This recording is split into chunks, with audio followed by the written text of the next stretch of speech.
মোদীর গুন্ডারা, মমতা ব্যানার্জির ছেলেরা, মমতা ব্যানার্জির চাঞ্চারা, মমতা ব্যানার্জির চোরগুলো, মমতা ব্যানার্জির ধর্ষকগুলো, তারা ধর্ষণ করবে, চুরি করবে, চিটিংবাজি করবে, আর তাদের দেখে আমাদের ভয় থেকে বাড়ির মধ্যে ঢুকে থাকতে হবে, এটা কখনো হতে পারে না। অর্থাৎ আমরা সামনে এগিয়ে যাব, ওই সমস্ত গুন্ডাদেরকে আমরা বুঝিয়ে দেব যে আমরা খালি হাতে আর নেই, এবার তোমাদেরকে আমরা বুঝিয়ে দেব 26-এর বিধানসভায় তোমাদেরকে এলাকা থেকে আমরা বিতাড়িত করব। এই শপথ আপনারা নিয়ে নেন। ছাড়ার আর জায়গা নেই, রইল বাকি প্রশাসন। যদি এই আওয়াজটা প্রশাসন ভাইয়ের কানে গিয়ে থাকে আপনারা শুনে রাখুন।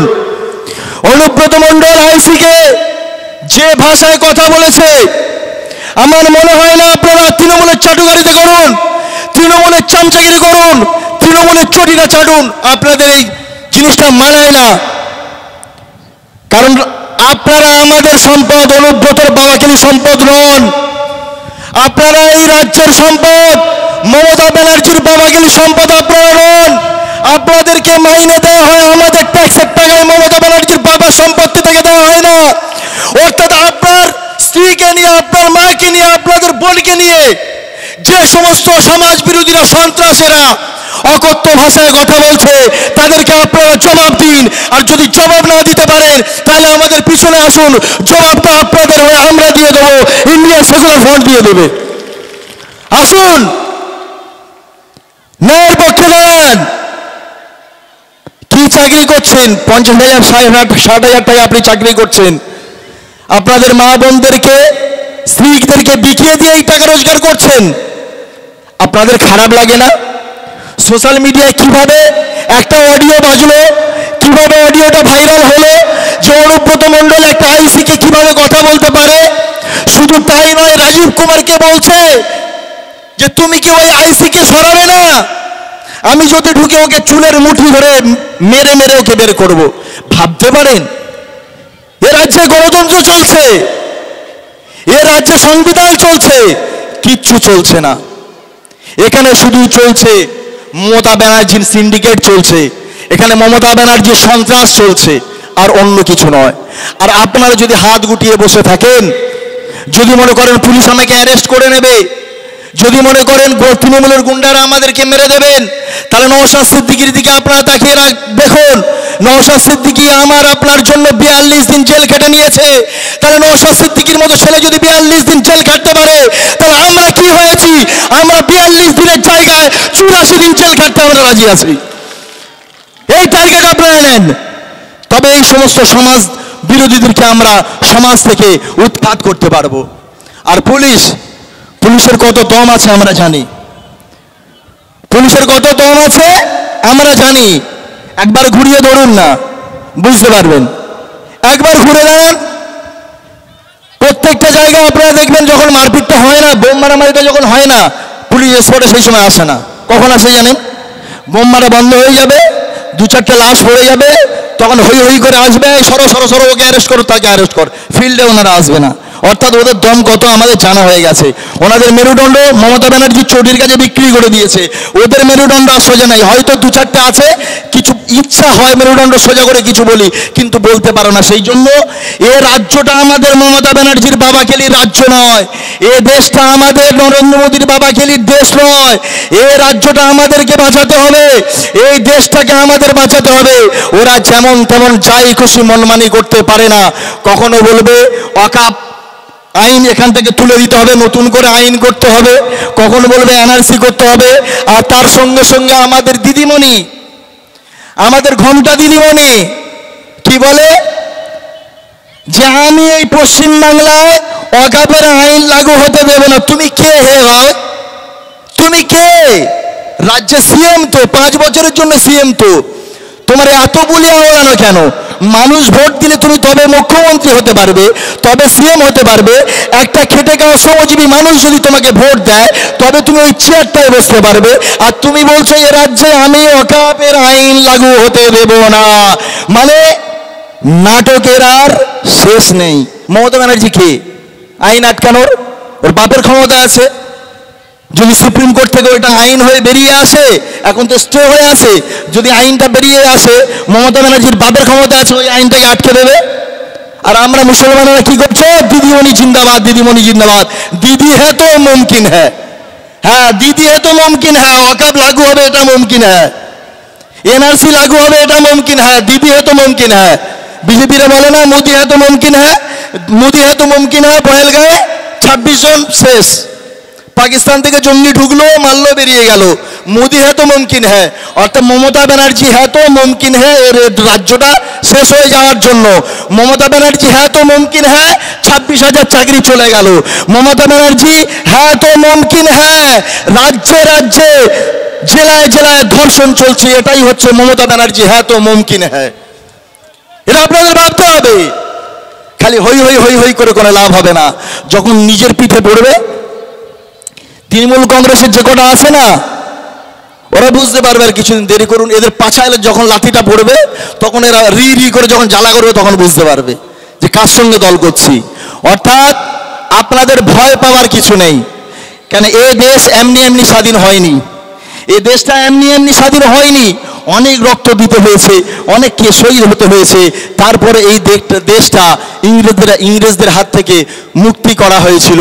সেই জন্য আবারও আমাদের সময় হয়ে এসেছে এই রাজ্যকে মমতা ব্যানার্জির হাত থেকে বাঁচাতে হবে, মমতা ব্যানার্জির হাত থেকে বাঁচাতে হবে। আপনারা বুঝতে পারছেন না, দিদিমণি যতই বলুক আমি মুসলমানদের কিছু হতে দেব না, কিছু হতে দেব না, আপনারা বলুন মুসলমানদের কি হতে বাকি আছে? আপনারা বলুন, বলুন একটা জিনিস বলুন যেটা মুসলমানদের উপকার হয়েছে। অনেকে বলে ইমামদের ইমাম ভাতা দিচ্ছে, আরে ভাই তোমার ইমাম ভাতা দিয়েছে, তোমার ওয়াকফটা চলে যাচ্ছে, তোমার মাঠে নামার ক্ষমতা নেই, বিক্রি হয়ে গেছে। তো আছে কোন মায়ের লাল এই পশ্চিমবাংলায় নওশাদ ছাড়া, আব্বাস ছাড়া? আছে এই রাজ্যে কোন মায়ের লাল নওশাদ সিদ্দিকী এবং আব্বাস সিদ্দিকী ছাড়া চোখে চোখ রেখে মমতা ব্যানার্জির প্রতিবাদ করছে? যেই মমতা ব্যানার্জি বলে দিয়েছে যে এই রাজ্যে যদি ওয়াকফের বিরুদ্ধে কেউ আন্দোলন করে সবচেয়ে শত্রু হবে কে? শুনেছেন কি? সবচেয়ে শত্রু হবে মমতা ব্যানার্জি। আপনারা ভাবতে পারেন, আমার সম্পত্তি চলে যাচ্ছে, আমি সেখানে আন্দোলন করব, আমি প্রতিবাদ করব, মমতা ব্যানার্জি বলছে আমি সবচেয়ে বড় শত্রু হব। আর এই সমস্ত মুনাফিকেরা, এই সমস্ত জালিমেরা, এই সমস্ত দিদিমণির পা চাটা কুকুরগুলো, তারা ঘেউ ঘেউ করতে করতে হঠাৎ করে ঘেউ ঘেউ বন্ধ করে দিল। আমরা জানি না কেন ঘেউ ঘেউ বন্ধ করে দিল। আমরা নওশাদ সিদ্দিকীকে বলেছি, চেয়ারম্যানকে বলেছি, ভাইজান আমরা যদি দুজন থেকে আমরা দুজন আপনার পাশে আছি, আপনি লড়াইটা চালিয়ে যান, যতক্ষণ আমাদের শরীরে রক্ত আছে, আইএসএফ এর ছেলেদের শরীরে যতক্ষণ রক্ত আছে, আপনার পিছনে আমরা আছি, আপনার লড়াইটা চালিয়ে যান, মৃত্যু যতক্ষণ না পর্যন্ত আমাদের এই শরীর থেকে আত্মা না বেরিয়ে যাচ্ছে ততক্ষণ না পর্যন্ত এই আন্দোলন থেকে আমরা পিছনে হটব না। এটা আমরা শপথ করেছি। ইনকলাব জিন্দাবাদ, ইনকলাব জিন্দাবাদ, যুব সমাজের পথের দিশা নওশাদ সিদ্দিকী জিন্দাবাদ, জিন্দাবাদ, জিন্দাবাদ, পশ্চিমবঙ্গ বিধানসভার উজ্জ্বল নক্ষত্র নওশাদ সিদ্দিকী জিন্দাবাদ, জিন্দাবাদ, জিন্দাবাদ, এই আমাদের প্রাণের বিধায়ক মাননীয় নওশাদ সিদ্দিকী তোমায় জানাই স্বাগতম, আমাদের প্রাণের বিধায়ক মাননীয় নওশাদ সিদ্দিকী তোমায় জানাই স্বাগতম, নওশাদ সিদ্দিকী দিচ্ছে ডাক চোর তৃণমূল নিপাত যাক, নিপাত যাক, নিপাত যাক, নওশাদ সিদ্দিকী দিচ্ছে ডাক তোর তৃণমূল নিপাত যাক, নিপাত যাক, নিপাত যাক, এই পশ্চিমবঙ্গ বিধানসভার উজ্জ্বল নক্ষত্র মাননীয় নওশাদ সিদ্দিকী জিন্দাবাদ, জিন্দাবাদ, জিন্দাবাদ, ইনকলাব জিন্দাবাদ, জিন্দাবাদ, জিন্দাবাদ, গরিব খেটে খাওয়া মানুষ, মেহনতি মানুষের কণ্ঠস্বর নওশাদ সিদ্দিকী জিন্দাবাদ, জিন্দাবাদ, গরিব খেটে খাওয়া মেহনতি মানুষের কণ্ঠস্বর নওশাদ সিদ্দিকী জিন্দাবাদ, জিন্দাবাদ, জিন্দাবাদ, ইনকলাব জিন্দাবাদ, জিন্দাবাদ, জিন্দাবাদ, ইনকলাব জিন্দাবাদ, জিন্দাবাদ, জিন্দাবাদ।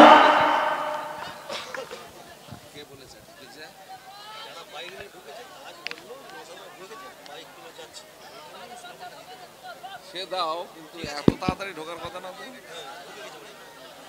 ঠিক আছে, নাও তাহলে অনির্বাণকে দিয়ে বক্তব্যটা কমপ্লিট করো। আপনারা বসে যান, ভাইজান আসছে, অবশ্যই উনি মঞ্চে আসবেন, আপনাদের সামনে বক্তব্য দেবেন, কেননা আপনারা ওনারই জন্য এখানে এসেছেন, উনি অবশ্যই বক্তব্য রাখবেন। আপনাদেরকে অনুরোধ করবো আপনারা নিজ নিজ জায়গায় আপনারা বসে যান। তো আমি আর বেশি বক্তব্য রাখবো না, যেহেতু আমাদের জেলা সভাপতি আছেন আর আনারা বক্তা আছেন। ভাইয়েরা, বন্ধুরা, আপনারা যারা রাস্তার উপরে দাঁড়িয়ে আছেন, আমরা অনেক কষ্ট করে তিরপল আনিয়েছি আপনাদের জন্য, দয়া করে একটু নিচে নামেন। দয়া করে নিচে নামেন, নইলে প্রোগ্রামটা ভালোভাবে করা যাবে না। আমি সবার কাছে অনুরোধ করছি আপনারা দয়া করে নিচে নামেন। ভলেন্টিয়ার্স ভাইয়েরা যারা আছেন ওপরে যান, গিয়ে সবাইকে হাত ধরে পায়ে ধরে নিচে নামান। তিরপল দেওয়া হয়েছে, ওখানে আপনাদের নিচে থেকে রস উঠবে না, আপনারা চলে আসেন, নিচে নামুন, রাস্তাটাকে ক্লিয়ার করুন, আমাদের সভাটাকে শান্তিপূর্ণ সুষ্ঠুভাবে করার সহযোগিতা করুন।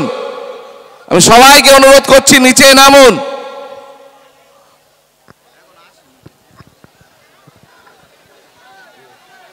হ্যালো, তো যেটা বলছিলাম এইটুকু বলে আমি শেষ করব।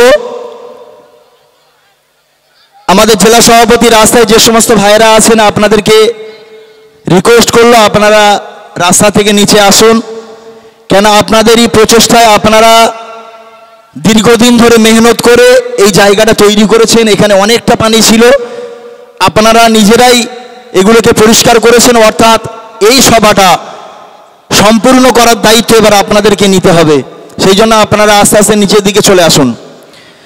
তো যেটা বলছিলাম, মোদি হ্যাঁ তো মুমকিন হ্যাঁ, আর দিদি হ্যাঁ তো মুমকিন হ্যাঁ, এ সব পারে।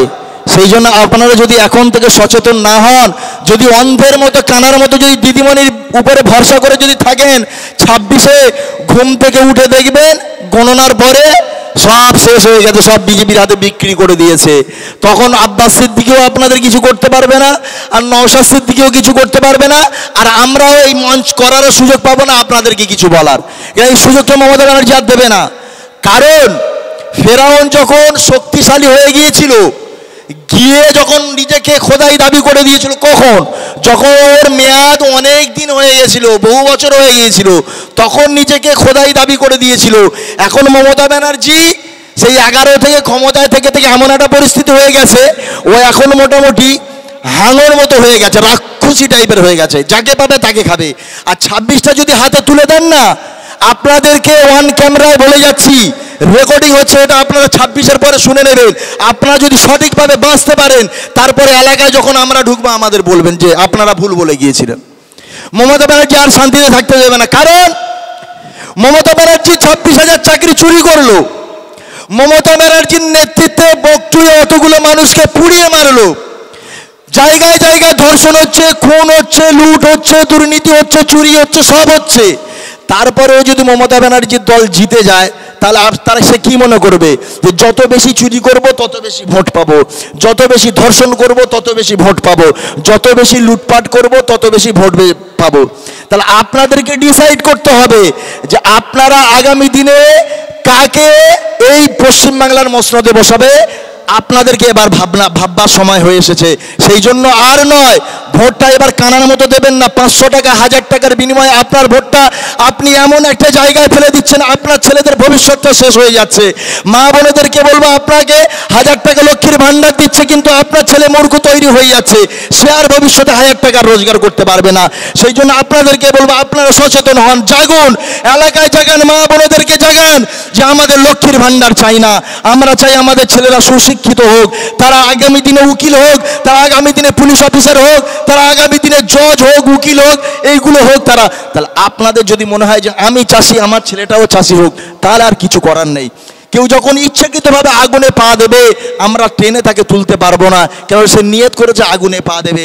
আর আপনারাও যদি নিয়ত করে থাকেন দিদি হ্যাঁ তো মুমকিন হ্যাঁ, মরবেন, কিছু করার নেই, নওশাদ সিদ্দিকী আসবে বলে বেরিয়ে যাবে, আর কিচ্ছু হবে না।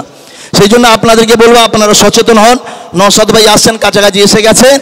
আপনারা আগামী দিনে, আগামী 26-এ কোথায় ভোট দেবেন এখন থেকে আপনারা প্রস্তুতি নিয়ে নেন। 500-1000 টাকায় আপনাদেরকে বলবো, আপনারা বিক্রি হবেন না। কেন আপনারা বুঝতে পারছেন না, নওশাদ সিদ্দিকী চিল্লাচ্ছে ওয়াকফ সম্পত্তির জন্য, আর আমি আপনি বাড়িতে বসে আছি, ঘরে বসে বসে মোবাইলটা দেখছি, ওয়াকফ সম্পত্তি নিয়ে নওশাদ সিদ্দিকী লড়ছে। নওশাদ সিদ্দিকী একা কি করবে? যখন সারা পশ্চিমবাংলার যখন এই ওয়াকফ সম্পত্তি দখল হয়ে যাবে, মমতা ব্যানার্জি কেন বললো যারা ওয়াকফ সম্পত্তির বিরুদ্ধে যারা আন্দোলন করবে তাদের সবচেয়ে বড় শত্রু আমি হব?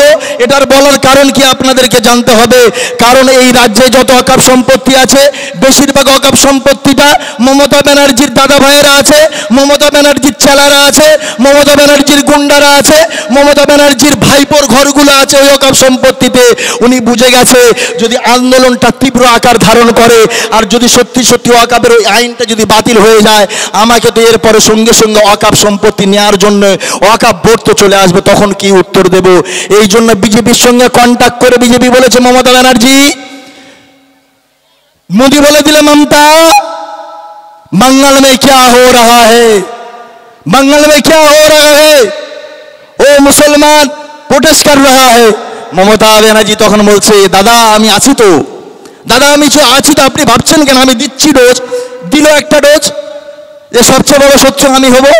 আর যত শেররা সব বাইরে ছিল একদম কুকুরের মধ্যে তারা ভিতরে ঢুকে গেল, আর তাদের টেকি পর্যন্ত আমার খুঁজে পাইনি। কত লাফালাফি করলো ব্রিগেড করব ব্রিগেড করব, কোনো মায়ের লাল নেই ব্রিগেড আমাদের রুখে দেবো। আরে ব্রিগেড করবে আব্বাস সিদ্দিকী, যদি ব্রিগেড করার বুকের পাড়া থাকে তার নাম আব্বাস সিদ্দিকী, তার নাম নওশাদ সিদ্দিকী। এই পশ্চিমবাংলায় কারো এখনো বুকের পাটা হয়নি, মমতা ব্যানার্জির চোখে চোখ রেখে কথা বলবে। বাকি সবগুলো দালাল বিক্রি হয়ে গেছে, তারা ব্রিগেড না করে টাকাগুলো চাঁদা তুলে তারা খেয়ে নিয়েছে। সেই জন্য আপনাদেরকে বলবো আপনারা জাগুন। যেই সেই এসে বলে গেল আছি আমি মুসলমানদের দরদি, আপনারা হই হই করে নাচছেন যে আরে আমাদের মাসিয়া এসে গেছে। না, এত সহজ নয়। পশ্চিমবাংলায় ওয়ান রেকর্ড বলছি, বর্তমান সময়ে শুধু আইএসএফটা করছি বলে নয়, বর্তমান সময়ে যে পরিস্থিতি তৈরি হয়ে গেছে, নওশাদ সিদ্দিকীর আব্বাস সিদ্দিকীকে ছাড়া কেউ যদি অন্য কাউকে ভুল করে সে সবচেয়ে বড় ভুল করবে। কারণ প্র্যাকটিক্যালে যেটা দেখা যাচ্ছে, যার উপরে ভরসা করছি সে বিক্রি হয়ে যাচ্ছে, যার উপরে ভরসা করছি সে বাড়ির মধ্যে ঢুকে যাচ্ছে, যার উপরে ভরসা করছি সে মানে নিখোঁজ হয়ে যাচ্ছে। একমাত্র সেই 2016 সাল থেকে যাকে ভরসা করেছি সেই আব্বাস সিদ্দিকী, সেই নওশাদ সিদ্দিকী, এখনো পর্যন্ত তারা শিক্ষাকে সোজা রেখে এখনো পর্যন্ত চোখে চোখ রেখে তারা লড়াই করছে। অর্থাৎ ভরসা আর কেউ নয়, ভরসা নওশাদ সিদ্দিকী, ভরসা আব্বাস সিদ্দিকী। এটা আপনারা মনে রাখুন। যাই হোক, আর বক্তব্য বাড়াবো না, এই বলে আমি আমার ক্ষুদ্র বক্তব্য এখানে শেষ করছি। ইনকিলাব জিন্দাবাদ, আইএসএফ জিন্দাবাদ, পীরজাদা নওশাদ সিদ্দিকী জিন্দাবাদ।